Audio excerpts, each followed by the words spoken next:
We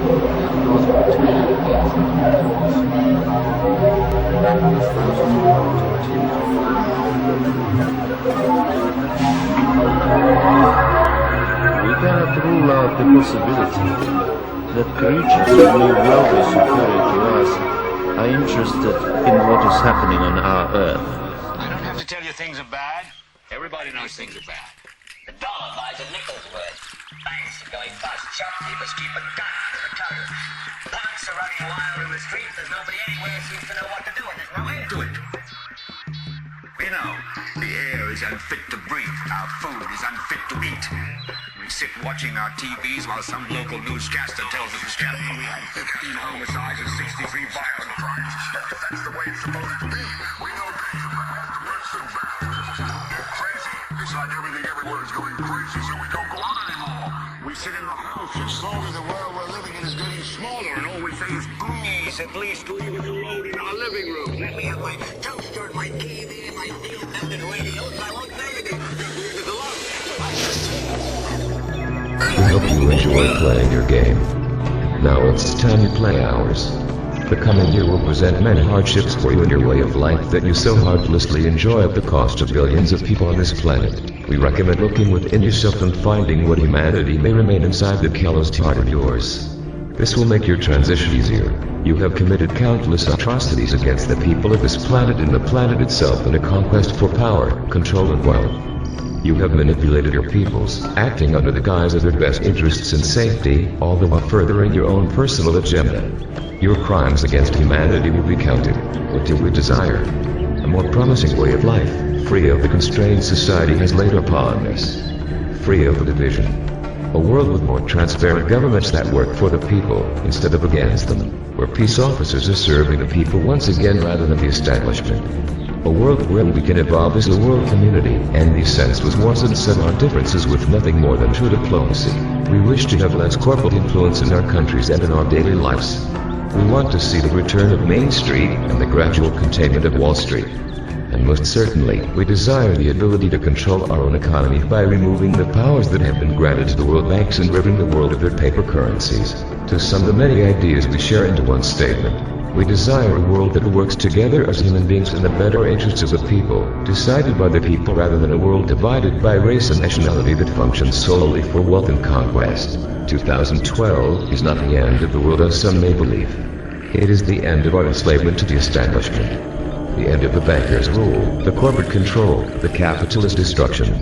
And in this end, there is a new beginning defined by the people. We the people will see your end. You will fight to continue your system of control, and it will be unlike any battle you have ever waged. For the first time in history, you, the elite, will be fighting for your own hierarchical survival. It will cost you a great deal of your own wealth and resources, all the while fueling our ability to dismantle your system. We approve of these conditions. We approve of these conditions.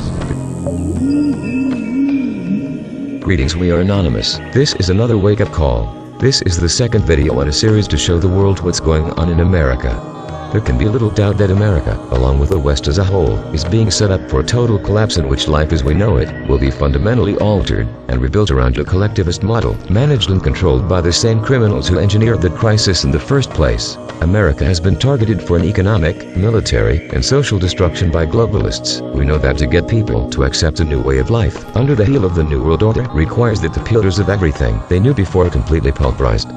Freedom, prosperity, and community have no place in a post-industrial revolution, and every assault on the living standards of American citizens is designed to infect and wither these ideals. We are looking at a road warrior-style collapse of society within 2 years if the entities that orchestrated the crisis were allowed to pose as saviors and institute their austerity fascism, carbon taxes, green economy, post-industrial revolution, and the evisceration of America's first world status that will inevitably follow if such measures are allowed to pass. The plan for America is to sink the country into chaos so that it can be swallowed whole and consumed as part of the march towards global government.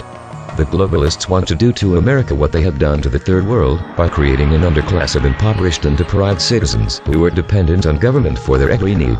Millions of Americans have been brainwashed to the point where, as major newspapers announce that the country is heading into a third Great Depression, as unemployment soars, as police departments announce they will no longer be responding to crimes, and as infrastructure crumbles. The top story this afternoon on Yahoo.com, the most heavily trafficked website in the country, was about how Brad Pitt had shaved off his beard. Likewise, as society and the economy collapses around them, Americans are more concerned about protesting the decision of a basketball player to move to another team. However, a growing number of grassroots movements are now bringing people together under the banner of resentment against big government. This has led to political victories for anti-incumbent candidates who now seriously threaten to dilute the two-party power monopoly in Washington this November. This has led individuals close to Obama to openly invoke the need for a domestic terror attack as the only way to rescue his presidency and the wider collectivist agenda. Globalists are in the race against time to completely destroy everything America stood for so that they can rebuild the country in their likeness. This is why central banks are now abandoning the US dollar as part of the move towards a global union currency backed by a global central bank that will become the world reserve currency for the New World Order. This is why police departments are now announcing that they will no longer respond to a whole list of crimes including burglary. A certain level of lawlessness has to exist in order to justify the total police state lockdown that will inevitably ensue after widespread rioting begins to break out. This is why crippling austerity measures are being rammed through even as income drops and jobs are lost. Basic services will skyrocket in price or be cut off completely as America is subjected to the shock therapy that has been inflicted on lesser nations as a way of gelding the people to accept substandard lives of squalor and dependence. Energy prices will soar after the disastrous green economy initiatives are implemented, while toll roads, Obamacare, and all manner of new consumption taxes will dry up whatever disposable income they have left. The world government will be built from the ashes of the worldwide depression engineered by the financial terrorists who have set in motion a chain of events that only has one conclusion, unless we are able to properly identify these globalists for who they are. Anyone in a position of power who was a member of the Council on Foreign Relations, the Bilderberg Group, or the Trilateral Commission is an enemy of America and needs to be stripped of their office, shorn of their influence and identified as a criminal working behind the scenes to bring about the end of the United States as a first world nation. Only through exposure and a political drive to squeeze the influence and power of these individuals can we hope to lessen the impact of their nightmarish plans for America. Obama administration to stage Reichstag event as trigger for martial law, DHS source warns. Reichstag event could involve false assassination attempt blamed on white supremacists. Incited racial riots would lead to calls for government crackdown. Civil unrest would lead to martial law, DHS travel checkpoints, indefinite delay of elections. Washington, D.C., the Obama agents, through the DHS and other assorted colluders, are plotting a major Reichstag event to generate racial riots and produce the justification for martial law, delaying the November 2012 elections, possibly indefinitely, a DHS whistleblower informed the Canada Free Press on Tuesday. The Reichstag event would take the form of a staged assassination attempt against Barack Obama, carefully choreographed and manufactured by Obama operatives. It would subsequently be blamed on white supremacists and used to enrage the black community to rioting and looting, the DHS source warned. The Obama administration would then use the violence and chaos they created as justification for the imposition of martial law in major urban cities in America, the creation of DHS checkpoints, restriction of travel, and the indefinite delay of the November 2012 elections. The Reichstag event refers to a fire started during Hitler's rise to power. The fire allowed him to grab emergency powers and murder his opposition. Historians have long believed that Hitler started the fire himself, while he blamed it on the communists. The anonymous whistleblower elaborated on how the Obama administration is using the Occupy movement, labor unions, and other assorted subversive groups to create massive chaos within the nation. Using untracked campaign funds, they are paying people to infiltrate the various movements to cause physical destruction of property and disrupt commerce. That began last year, but has increased tenfold already this year, the DHS source shared. Obama is using some high-profile people as pawns to form the revolution. I heard several times through very credible sources that Louis Farrakhan is on the CIA payroll. Others have been named as well, but I'm not prepared to identify them yet. Farrakhan is to coordinate the blacks and the Muslims to prepare for riots this summer, using any means necessary. The recent revelations appear to complement warnings given by other government insiders who allege that Jeremiah Wright, Van Jones, Al Sharpton, and Jesse Jackson were all agent provocateurs whose mission was to inflame racial tensions and spark open conflict in the streets of America. According to the DHS source, a global economic collapse is coming, which the Obama administration is well aware of. They wish to build a system of global governance from the ashes of the previous financial system. In order for this mission to be completed, the Obama administration needs more time at the helm of power. Their reasons for concern are justified. As recently as May 8th, influential political prognosticator Dick Morris predicted a Romney landslide if the election were held today. The shocking news also seemed to confirm recent actions taken by the DHS, such as their purchase of 450 million rounds of ammunition and their recent Black Hawk helicopters operation in Chicago, which looked frighteningly similar to a civil unrest exercise, but was described as routine training.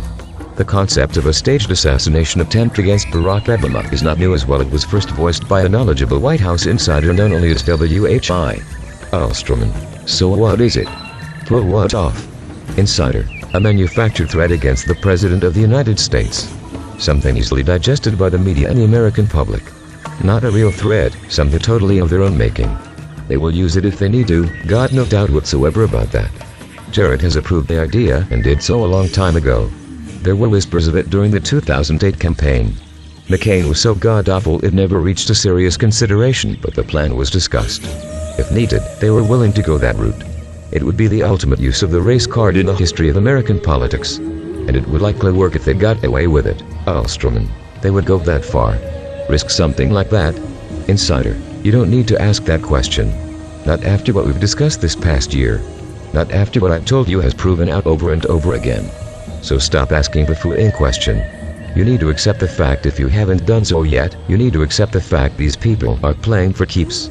I told you, how many times have I said it? These are not Democrats. These folks are something else entirely. And they are willing to push the country, all of us, right against the fool-in wall. Hard. I'm pushing back. Others are too. All of this is part of that effort. A small part, but an important one. As with the Occupy movement, it appears as if the Obama administration executed a test run of the plot, with a shot being fired at the White House. This would lend credibility when they choreographed the attempt for the masses. As early as August 2011, WHI also predicted race riots coming in the summer of 2012. The use of the Trayvon Martin death and the subsequent incitements to violence by the media, Obama operatives, and useful idiots, followed by the subsequent threats by the NVPP of coming race war, appear to have been merely a sign of what's to come. Middle-class American citizens were shocked and appalled at the allegations, with many hoping they were not true. Some said they had harbored similar suspicions for quite some time, due to the many anomalies and inaccuracies emanating from the current operatives inhabiting the White House. The DHS source claimed that campaign funds were being directly used to fund the incitements to violence and rioting that the Obama administration was seeking to spark. Using undirect campaign funds, they are paying people to infiltrate the various movements to cause physical destruction of property and disrupt commerce. That began last year, but has increased tenfold already this year, stated this source. He added that they are using some lower-level DHS agents to make the payments under the context of tracking subversives, but they are the unwitting subversives. The use of campaign funds, funneled through DHS agents to street legal agitators for the purpose of fomenting violence, would be extremely legally questionable, if not outright illegal, certain legal experts shared. Intelligence officials said that if the allegations were true, the degree to which extremists had penetrated the upper echelons of the American government, finance, and security structure was unparalleled. Let's just say that we are not taking these accusations lightly, one official remarked on condition of anonymity. Certain figures will be placed under a microscope, along with their associates. Valerie Jarrett, the shadowy figure always at Obama's side, has been accused by some of manipulating or controlling the president. Just who does she work for? Who does she take orders from? The possibility that Barack Obama's operatives, under the direction of Valerie Jarrett, was actively involved in the facilitation of street violence and mob chaos disturbed citizens, with many deeming it unpatriotic, subversive, and possibly seditious. Isn't this why Hawk was created? One middle-class citizen angrily questioned. Congress must reinstate Hawk, hold hearings, and find out if there is any truth to this. The intensely close coordination of seemingly separate entities confirmed the suspicions of many that communist agents had infiltrated major institutions, organizations, and trade unions, and were working together to sabotage America. Who's Valerie Jarrett? Their apparatus can be seen as a type of X, having many tentacles. One intelligence source confides it on condition of anonymity. Occupy is one tentacle, the unions are another, the Black Panthers are another, the radical black/Islamic supremacists, right, Farrakhan, Van Jones, Sharpton, are another, DHS and its umbrella agencies are another, the mainstream press is another, the source explained. These tentacles are all working together, seemingly separate, but eventually they are controlled by the same small group of people. They receive their directives and marching orders and mindlessly execute them. The intelligence official predicted that in the very near future, all of the seemingly separate entities would be clearly exposed as working together, coordinating their activities together, and driving for the same goal: the destruction of America as a constitutional republic, the destruction of its capitalist system, and the dethroning of the US as a superpower. We are anonymous. We are a legion. We see all. We do not forgive. We do not forget. To the New World Order, you should have expected us.